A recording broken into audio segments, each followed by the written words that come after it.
சானந்தனா Devakottai chairman மாணிக்க வாசகம் நடுநிலை பள்ளியில் 6ஆம் வகுப்பு படிக்கிறேன். நான் படிச்சிருந்த கதை பேர் தேசப்பிதா காந்தியடிகள். அதை எழுதியவங்க சு குப்புசாமி. அதை வெளியிட்ட பதிப்பகம் ஏகம் பதிப்பகம். நான் அதில் மதுரைக்கு சென்ற நிகழ்வு அப்படின்னு படிச்சிருந்தேன். அதில் காந்தியடிகள் ஒரு முன்னே மதுரைக்கு போவாங்களா. அங்கே போகும்போது அங்கே உள்ள அமைச்சர்கள் எல்லாரும் அவங்கள மீனாட்சி அம்மன் கோவிலுக்கு போகலாம் அப்படின்னு கூப்பிடுவாங்களா. அதுக்கு காந்தியடிகள் அங்கே செல்றதுக்கு எல்லா மக்களுக்கு அனுமதி உண்டா அப்படின்னு கேட்பாங்களா. அதுக்கெல்லாம் அங்கே இருந்தவங்க இல்லை, நம்ம உயர்ந்த சாதிகள் மட்டும்தான் அங்கே போக முடியும் அப்படின்னு சொல்லுவாங்களா. அதுக்கு காந்தியடிகள் அப்படின்னா நான் இங்கே வரமாட்டேன் அப்படின்னு சொல்லிடுவாங்களாம். அது நடந்து பல ஆண்டுகள் கழிச்சு அந்த கோயிலுக்குள்ள செல்ல எல்லா மக்களுக்கும் அனுமதி உண்டு அப்படின்னு சொல்லி அறிவிக்கப்படுமா. அதுக்கப்புறம் காந்தியடிகள் மதுரைக்கு சென்ற போது மீனாட்சி அம்மன் கோவிலுக்கு போவாங்களாம். இதே மாதிரி நிகழ்வு குற்றாலம் அருவிலே நடக்குமா.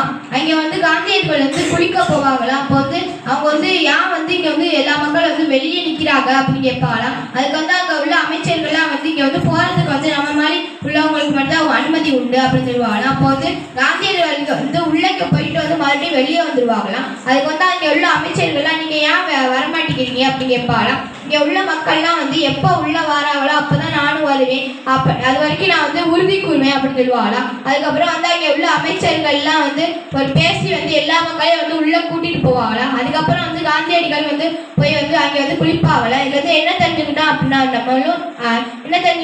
நம்மளும் காந்தியடிகள் மாதிரி சாதி மதம் இனம் இதெல்லாம் பார்க்காம ஒற்றுமையா இருக்க. நன்றி, வணக்கம்.